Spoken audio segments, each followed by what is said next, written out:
Hari ini gue mau bahas salah satu anomali atau fenomena persepak bolaan yang lahir dari tangan dingin seorang mantan pemain besar di Eropa, siapa lagi kalau bukan Cesc Fabregas. Ya, fenomena Como 1907 ini menjadi menarik untuk gue bahas karena kemenangan melawan Cagliari kemarin itu membuat mereka saat ini bertengger di peringkat 4 Serie A dengan raihan 51 poin atau melebihi poin yang mereka bisa raih di musim sebelumnya, di musim 2024-2025, yaitu 49 poin. Oke, kalau gitu kita bahas teman-teman. Yang pertama dari transformasi pertandingan ataupun hasil pertandingan yang memang sudah dijalankan oleh Como di musim ini. Dari catatan gue memang The Giant Como ini sudah melakoni setidaknya 9 laga melawan klub-klub besar di Serie A. Selanjutnya gue mau bahas sebenarnya hal apa yang menjadi nilai yang dibawa oleh Como ini sehingga memang dari 2 musim yang berjalan itu memang benar-benar mereka menjadi klub raksasa yang menjelma menjadi ancaman tim-tim besar Serie A lainnya. Kembali lagi gue akan mulai ini dari bagaimana era akuisisi di mana Pak Robert Budi Hartono selaku pemilik Jarum itu melakukan pembelian Como di tahun 2019 dengan harga yang cukup murah, yaitu 12,5 miliar. Ini harga yang mungkin sangat murah untuk sebuah klub, terutama di kompetisi besar di Serie A yang dibeli oleh salah satu orang terkaya di Indonesia juga. Dan kembali lagi hal ini membuat nama Indonesia juga menjadi harum di Italia karena ada orang Indonesia yang berani untuk menginvestasikan uangnya bermain atau memiliki tim sepak bola di Serie A. Nah, lonjakan prestasi yang terjadi juga kita bisa perhatikan sejak dibeli oleh grup Jarum. Memang Como ini cukup signifikan karena untuk bisa bermain di kasta tertinggi Serie A di Italia mereka hanya butuh waktu kurang lebih selama 4-5 tahun. Seperti kita bisa perhatikan bahwa tahun 2019 mereka bisa juara Serie D, kemudian naik ke Serie C, kemudian di tahun 2021 mereka berhasil menjadi juara Serie C dan bermain di kompetisi Serie C juga selama 2-3 musim sebelum pada akhirnya di tahun 2024 itu mereka berhasil menjadi runner up Serie B untuk bisa promosi ke Serie A. Nah, ada satu hal yang unik memang dari setiap level up yang memang terjadi di Como. Jadi memang manajemen yang ada, yang memang saat ini dipercayakan untuk mengelola tim Como memang bukan manajemen yang gratilan. Karena memang gue perhatikan Como ini bukan menjadi klub yang ibaratnya hangat-hangat naik ke kasta tertinggi langsung bongkar pasang pemain, melainkan mereka tetap memberikan kepercayaan kepada pemain-pemain veteran mereka, pemain-pemain muda mereka yang memang lahir dari tangan dingin Fabregas semenjak ia bermain sebagai pemain hingga menjadi pelatih untuk bisa berkontribusi di Como 1907. Nah, hal ini jelas menjadi hal unik bagi sebuah tim yang memang berhasil untuk bisa promosi ke kasta tertinggi di setiap musimnya. Nah, selanjutnya gue mau bahas bahwa ada Fabregas efek juga yang terjadi sehingga memang performa Como itu sendiri kita bisa bilang sangat menjanjikan di musim ini. Yang pertama, penunjukan Cesc Fabregas itu kita sama-sama ketahui bahwa dia dibeli untuk dijadikan pemain di Como pada saat Como itu bermain di Serie B. Namun entah gimana ceritanya dia ditunjuk menjadi asisten pelatih hingga pada saat ini ia diberi kesempatan untuk menjadi pelatih kepala. Nah, ada yang menarik dari gaya kepemimpinan Fabregas ini. Gue beberapa kali melihat wawancara, kemudian melihat video-video pendek bahwa gaya pendekatan yang dilakukan oleh Fabregas ke pemain itu ialah gaya pendekatan selayaknya teman atau sahabat ketika ia ingin memberikan masukan. Fabregas tidak melakukan sebuah manuver seperti pelatih-pelatih zaman dulu yang memang dengan narasi-narasi yang berlebihan, tapi memang dengan pengalaman yang ada ia memberikan analogi atau sudut pandang yang menurut gua itu sangat-sangat tepat diberikan ke pemain Como. Nah, di sisi lain gaya bermain juga ini sangat-sangat berbeda. Ketika dulu kita lihat bahwa Serie A ini kan terkenal dengan gaya bermain bertahan, kemudian gaya bermain yang cukup monoton, tidak enak dilihat, lambat dan lain-lain. Tapi dengan masuknya Fabregas ini memberikan sentuhan baru terutama untuk Como sendiri untuk setidaknya punya 2 gaya bermain. Yang pertama ialah position ball dan yang kedua ada high pressing. Nah, dari mana position ball ini dapat Fabregas? Ya jelas ketika Fabregas bermain ke Barcelona, mau tidak mau gaya bermain Fabregas itu pasti akan bermain position ball seperti yang kita ketahui Barcelona dengan taktikalnya, dengan tiki-takanya, dengan position ballnya. Di sisi lain, high pressing itu didapat Fabregas ketika ia bermain di Arsenal. Jadi ketika atau pengalaman bermain di kedua tim yang besar ini membuat jati dirinya Fabregas itu dituangkan dalam gaya bermain ketika dia diberikan kesempatan menjadi pelatih di Como. Dan ini menular dengan sangat baik karena memang gue harus akui position ball dan gaya bermain high pressing ini jelas menyulitkan beberapa tim di Serie A. Apalagi dengan gaya bermain di Serie A yang lambat, kemudian yang position ball yang tidak terlalu aktif, juga banyak melakukan long ball, jelas ini menjadi kesulitan bagi mereka ketika mereka harus mendapat lawan yang benar gaya bermainnya ialah melakukan penguasaan bola, kemudian pressing tinggi di pertahanan, dan hal itu harus benar-benar menjadi perhatian daripada lawannya. Nah, yang kedua ialah manajemen profesional yang memang terjadi yang ada di Como. Jadi memang gue melihat transformasi yang terjadi itu bukan lain karena ada tangan dingin seorang Pak Mirwan Suarso yang memang ditunjuk menjadi tangan kanan dari Pak Robert Budi Hartono untuk mengelola tim Como. Jadi ketika Fabregas didatangkan itu pasti ada kesepakatan atau ada pembicaraan yang memang diberikan oleh Pak Mirwan kepada Fabregas, sehingga memang proses daripada pemain menjadi asisten pelatih dan pada akhirnya ditunjuk menjadi pelatih kepala itu dipercayakan pada Fabregas. Dan memang magnet daripada Fabregas ini bukanlah magnet yang biasa saja. Kehadiran Fabregas menjadi pemain, kemudian menjadi pelatih, ditambah juga Thierry Henry juga menjadi pemilik saham minoritas di Como juga, itu menjadi magnet bagi pemain-pemain muda lainnya yang memang direkrut oleh Como.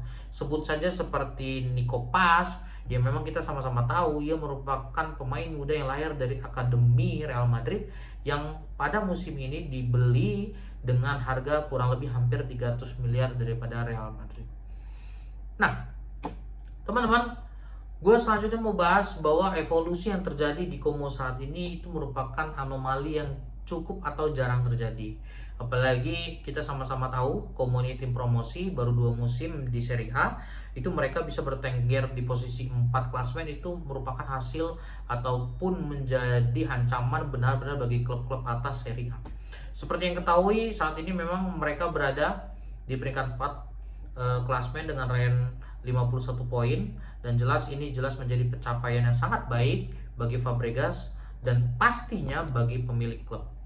Nah, Como juga di musim ini terkenal dengan pertahanan bajanya mereka. Kalau di musim lalu itu Como cukup banyak menerima kebobolan, mereka menerima hampir 52 gol. Di musim ini dari 28 laga yang sudah dimainkan, mereka baru kebobolan sebanyak 21 gol.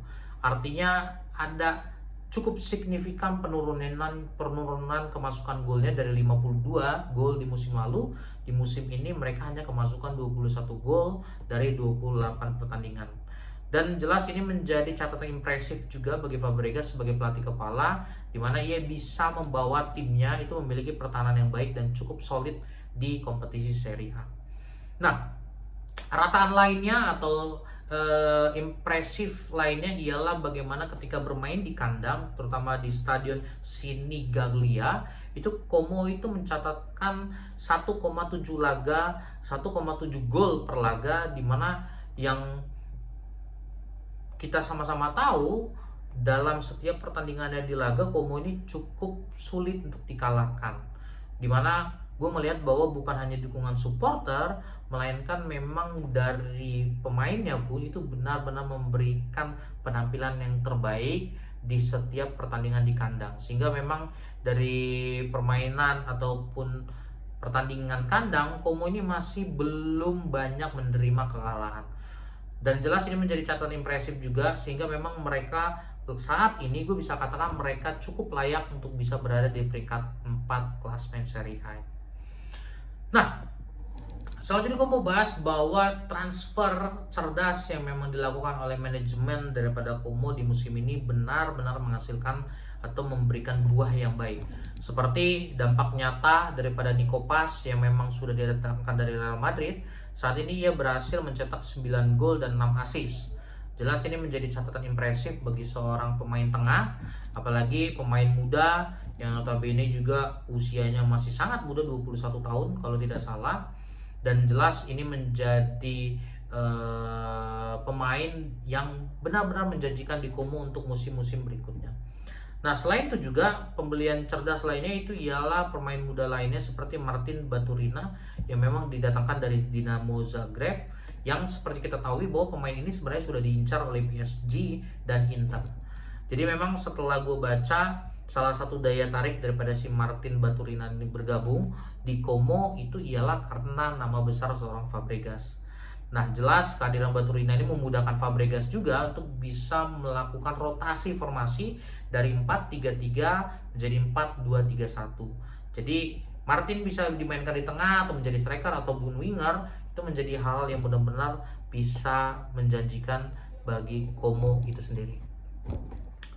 Nah, di kompetisi musim ini juga taktik Fabregas juga semakin matang. Seperti yang kita tahu bahwa position ball dan high pressing merupakan dua gaya formasi atau gaya main Fabregas. Tapi memang di beberapa pertandingan memang umpan-umpan progresif dari back atau lini pertahanan ke pemain menyerang juga kerap kali dilakukan.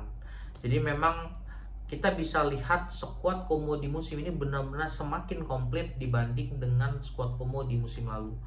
Ditambah dengan pemain-pemain muda, kemudian analisa yang mendalam, kemudian pengenalan satu pemain dengan pemain lainnya, jelas ini membuat atau memudahkan Fabregas untuk bisa menerapkan taktik di Como untuk menjalani musim ini. Nah, formasi andalan Fabregas itu biasanya menggunakan 4-2-3-1 ataupun kadang dia hybrid dengan gaya menyerang 4-3-3. Jadi memang formasi 4-2-3-1 itu menjadi fondasi dasar, sedangkan kalau 4-3-3 itu menjadi formasi pilihan apabila dia melihat bahwa gaya pemain lawannya itu adalah bermain bertahan ataupun possession ball-nya tidak terjadi ataupun minim dengan gaya khas daripada tim-tim Serie A.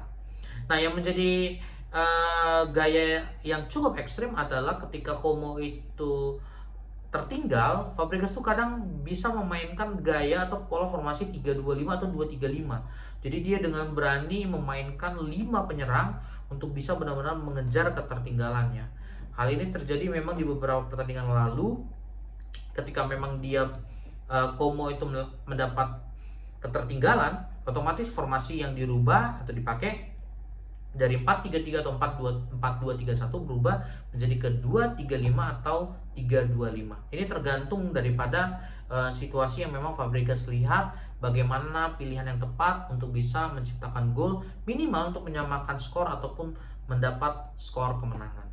Nah, starting line up utama daripada Como sendiri di tangan dingin Fabregas itu seperti yang kita sama-sama ketahui bahwa di penjaga gawang itu Jean Butes itu menjadi jaga gawang pilihan daripada Como itu sendiri. Sedangkan kalau kita perhatikan di lini depan kembali lagi itu yang menjadi pilihannya ialah ada Nico Paz, Martin Baturina, kemudian Anastasios Donvikas. Di sisi lain sebenarnya mereka ada Sergio Roberto dan juga Alvaro Morata, tapi memang seperti yang kita ketahui dua pemain ini memang sudah cukup senior dan memang kedua pemain ini itu dipilih atau dibeli Como itu bukan tanpa alasan, melainkan supaya bisa memotivasi para pemain muda Como untuk memiliki gaya bermain atau performa yang baik di setiap pertandingannya. Nah, yang menjadi catatan gue ialah Fabregas cukup cerdik. Dia tahu kapan Morata itu dimainkan, kapan Sergio Roberto itu dimainkan. Kalau seandainya lini tengah daripada Como itu tumpul atau tidak kreatif, otomatis Sergio Roberto itu menjadi pilihan daripada Fabregas. Sedangkan Alvaro Morata itu biasanya dimainkan apabila memang di lini depan itu mengalami kemandulan atau mereka tidak bisa menyelesaikan peluang itu dengan baik. Sehingga Morata lah yang menjadi pilihan untuk bisa menjadi poacher ataupun finisher untuk menciptakan gol bagi Como 1907. Nah, dengan analisa ini gue semakin yakin melihat bahwa Como ini menjadi ancaman bagi klub-klub daripada Serie A. Apalagi pekan masih ada 10 pekan lagi yang notabene ini menjadi catatan impresif, menjadi catatan yang baik. Apabila nanti dari 10 laga tersebut Como bisa meraih 5 kemenangan, otomatis setidaknya mereka bisa mempertahankan posisi 4 tersebut. Dan gue berharap memang dengan pemain yang ada, dengan manajemen yang baik saat ini, di musim ini mereka bisa bertengger di peringkat 4. Setidaknya di musim depan mereka bisa bermain di kompetisi Liga Champions Eropa. Ini bukan menjadi sesuatu yang mustahil kalau kita lihat bagaimana Como ini bisa bermain di musim ini. Apalagi ketika kita lihat nanti Como bisa bermain di kompetisi Liga Champions Eropa, jelas kita sebagai bangsa Indonesia, meskipun nggak kita pemiliknya, melainkan Pak Budi Hartono selaku pemiliknya, jelas merasa bangga bahwa klub yang dimiliki oleh orang Indonesia itu bisa bermain di kompetisi Liga Eropa. So, teman-teman, demikian konten dari gua. Jangan lupa kita support terus Como, support terus grup Jarum selaku pemiliknya. Gue berharap memang melalui Como ini nama Indonesia semakin besar, terutama di bawah tangan dingin daripada Fabregas. Gue berharap Como bisa benar-benar memberikan prestasi yang membanggakan bagi kita selaku warga negara Indonesia. Dan yang pasti gue berharap memang setidaknya adalah satu pemain kita yang memang saat ini bermain di liga lokal, siapapun itu bisa didatangkan dan bermain di Como 1907. Bukan hal yang menjadi mustahil, karena memang pemain Indonesia kita sekali JIZS, kemudian Emil Audero juga saat ini kan bermain juga di Serie A. Jadi memang dengan hal tersebut, dengan ibarat bahasa gue adalah orang dalam, di mana kita orang Indonesia punya perwakilan kepemilikan, di mana Pak Budi Hartono selaku pemilik Como ini setidaknya nanti bisa melihat, memberikan atau membuka jalan bagi pemain Indonesia lainnya. Apalagi gue pernah mendengar bahwa Pak Mirwan dengan senang hati bisa membawa pemain Indonesia yang memang dinilai layak dan mampu untuk bisa bermain di kompetisi Serie A dan bermain di Como 1907. Demikian teman-teman konten dari gue. Jangan lupa di like, komen, dan share kalau teman-teman suka dengan konten ini. Terima kasih. Salam olahraga.